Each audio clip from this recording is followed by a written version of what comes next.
Hello everyone! So just a few days ago, a very interesting thing happened.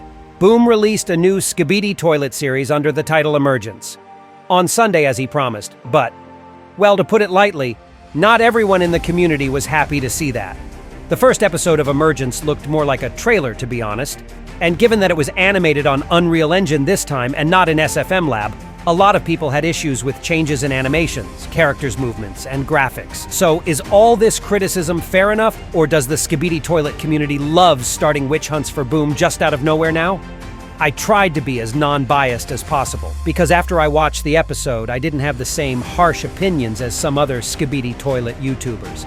I found a lot of interesting and even intriguing stuff in this new series. There is some stuff to talk about lore-wise, but at the same time, I also couldn't ignore some of the stuff that definitely deserved criticism. So in this video, I'll tell you everything you need to know about the plot and secret details of the new series, as well as give my honest opinion about its quality and whether it has a potential to become something great in the future. Okay, so now get your tea and snacks ready and prepare to watch this video to the end. And be sure to give this video a like and subscribe to my channel, and now let's move on to the Skibidi toilet new episode.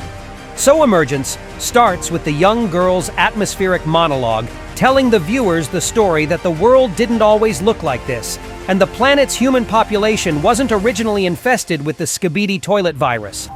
That's what the girl's mom told her, but the girl herself remembers the world's state after invasion only. She is a kid that grew up in a world full of cruel attacks and battles, machines joining the fight against the infected creatures, and she drops the name of humans' worst enemies, Astros. She also mentions that the Skibidi toilet song is the source of infection, capable of turning normal human beings into monsters. And initially, it was my theory I had on this channel years before this episode got released. So it's pretty neat to know that it's a part of the official Skibidi toilet lore now. After that girl says that people had hope that the Alliance would win this war, but every time it got more power, so did Astros too, and it escalated the conflict non-stop. By the way, one interesting thing about her speech was that she divided the concepts of Skibidi toilets and Astro toilets, who she called to Beastie people. So either this girl doesn't know everything about the virus origin, or Boom actually tries to tell us that Astro toilets and Skibidi toilets aren't the same species. I really doubt that though, so it's more likely that the girl didn't realize that Astros were the one origin for everything. Both the Skibidi toilet virus initially conquering the Earth, and Astro invasion that happened afterwards. She mentions the capturing of Titan TV Man, and turning him into Watchman of Doom, and then something very important. She name-dropped the secret agent directly, and told he was sending a signal throughout Earth, while talking about the key that would unlock his greatest creation. So he is calling Lucky Cameraman, a member of the Alliance, to follow this signal. And in case you guys already forgot, Lucky Cameraman is one of the most important characters in the entire series who's directly connected to the secret agent, and the peak of his influence happened in episode 70, where he brought an entire infiltration squad to Skibidi scientists while pursuing the secret agent's signal. However, it was obvious that there were much more layers in the relationships between Lucky Cameraman and the secret agent, and I believe the Emergence series will be focused exactly on that. Now, we know that this agent was given the name Lucky not coincidentally, as the secret agent prevented him from dying or majorly injuring himself throughout the entire Skibidi toilet series. The girl says it directly that Lucky is the secret agent's key to everything, and is probably the only solution of ending this war, so he really is the chosen one. Although around episode 70 we all thought that Plungerman was supposed to carry that role, but the tables have turned now, it seems, and Lucky is the new IT boy. Does that mean that Plungerman would never come back though, as Lucky has taken his place? I don't know for sure at the moment, but I'd hope that Boom would still bring this Chad back at one point. Anyways, so after the girl finishes her epic movie trailer, speech and all that, we see the actual elephant in the room as the titles show up on the screen. The Emergence series is actually being created by the Invisible Narrative Studio, while Boom is only a producer here. I don't even know if he has access to the animation's quality, or maybe he just gives those working on this series pieces of advice regarding the script. In any case, the change in both visual style and the atmosphere is pretty drastic. This is definitely not the same Skibidi toilet anymore. Just given this opening speech alone, now Skibidi toilet got the vibe of some plastic Hollywood polish, and I'm sure there are people who like this type of narrative and visual style. I'm not saying anything. However, based on the comments I've read, a large part of the Skibidi toilet community saw a lot of parallel between Skibidi multiverses rather than Hollywood series. And oh boy, they didn't like it at all. As a person who used to analyze all the major Skibidi toilet multiverses, though, I see where the community is coming from. And later I will mention that in more detail. Okay, so after the opening titles, the actual episode begins, and we see the destroyed location that could be seen back in episode 70 I already mentioned. We see the detective cameraman connected to the Lucky himself through the shackles, who is currently investigating the secret agent and his activity within the Skibidi universe. There is also a TV man next to him. They've been following the past trails of Lucky Cameraman, so it's no wonder they got back to the Skibidi bunker where so much important stuff had happened.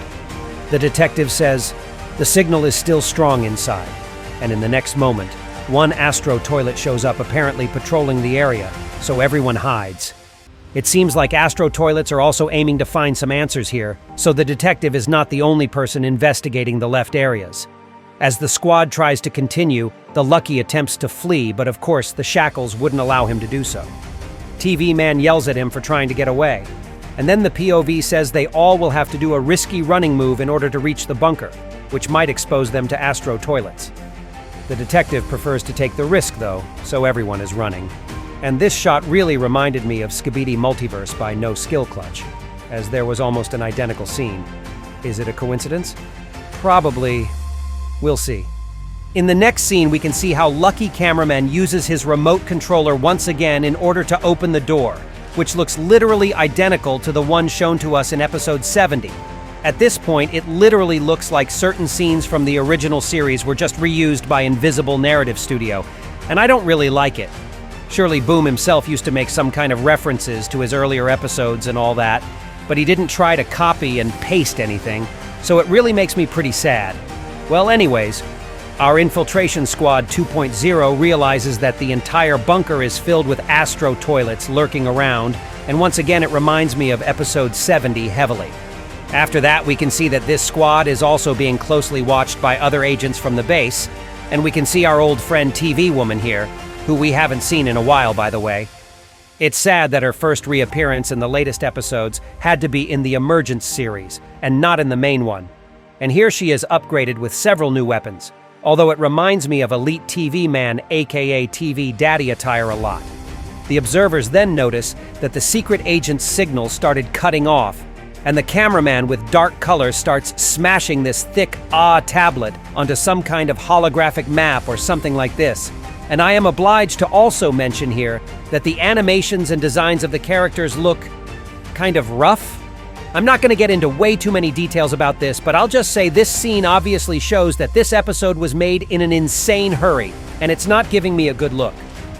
After this masterful reparation, the signal gets better, and the observers can watch our squad again. We get transferred into the elevator and then see that the detective and Lucky Cameraman are already hiding in the corridor, inseparable as always. After this sneaky section, the POV hears the secret agent's voice repeating the very same phrase, "Follow my signal, Lucky," from the dozens of TV screens.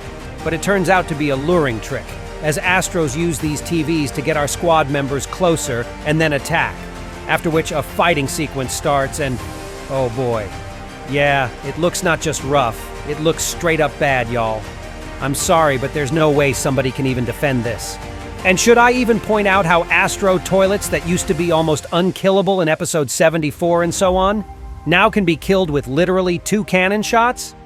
Yeah, screw that lore and Skibidi Toilet wiki stats, y'all. Invisible Narratives have another understanding of Astro's protection, physics, and strength. Yeah, guys, I'm getting depressed at this point. Sorry about that.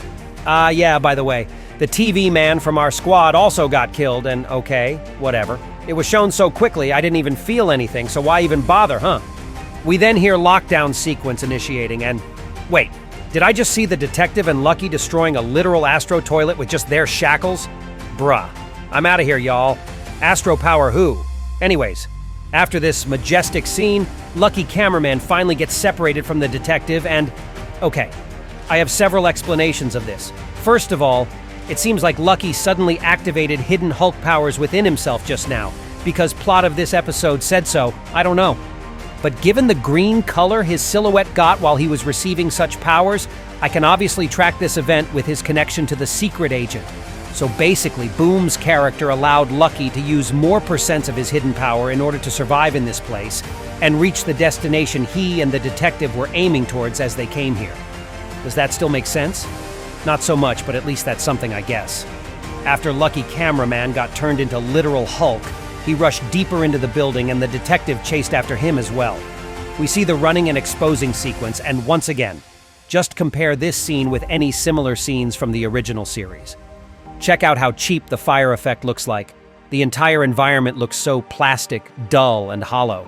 The lighting is quite bad too, so yeah, it's not Boom's level of quality at all. By the way, I also got some nervous laugh after I looked closer at what Lucky Cameraman was doing in this scene. The bro is shooting from his magic palm. But where and at who? Is bro fighting the literal empty space? We can't even see any Astros in this fire fog, not even their shadows or silhouettes. Think all what you want here, guys, I said everything. After this upsetting chase, the detective finally finds some open door, and the whole squad gets a short period of rest in here. Once they close the door, Lucky Cameraman starts wringing in convulsions, and his Hulk powers allow him to generate a literal portal on the ceiling, the one the secret agent used so many times to teleport back in episode 70. But like, why the ceiling of all places? I mean, the secret agent used portals in a more, adequate way. Okay, whatever. After that, the whole crowd gets sucked into the portal above, and oh boy, these lifting up animations. Why are they so corny, guys? I literally start giggling just by looking at it. It's some Fortnite level of quality, I'm so sorry.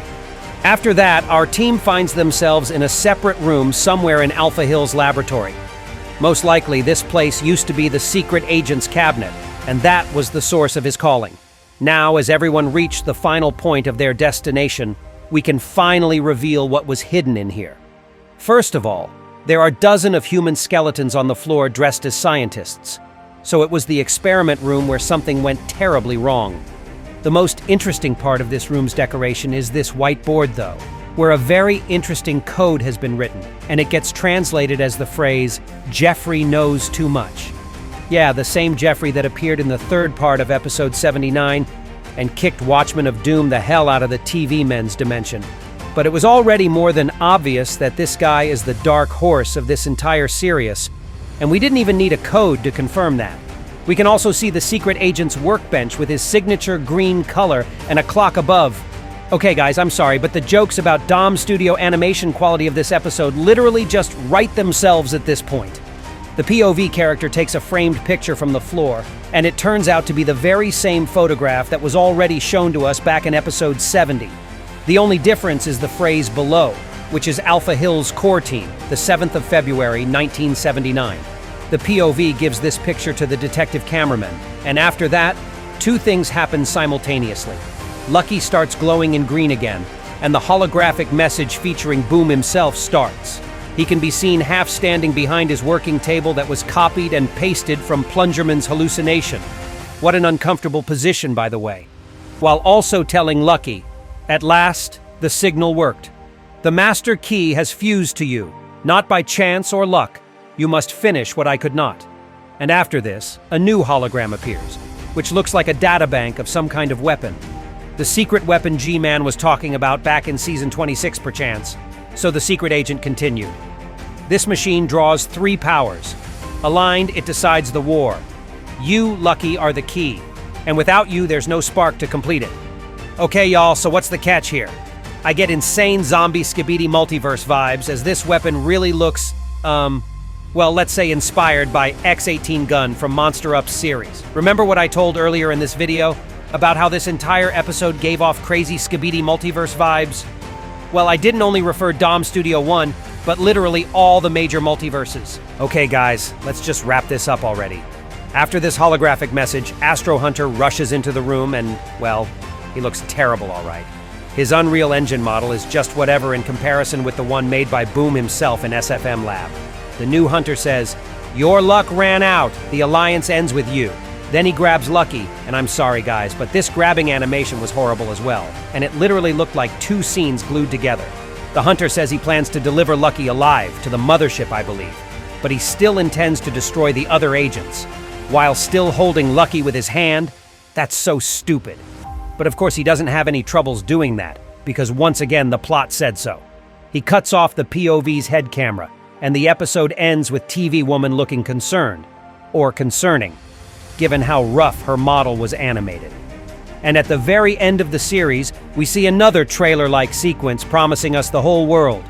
But let's end what we just saw, I mean the actual content of this new series, and not the ethereal promises from invisible narratives. I mean purely theoretically, the concept of the Emergence series seemed quite alright. You get an alternative lore-heavy series that can additionally explain some of the secrets that appeared in the main series.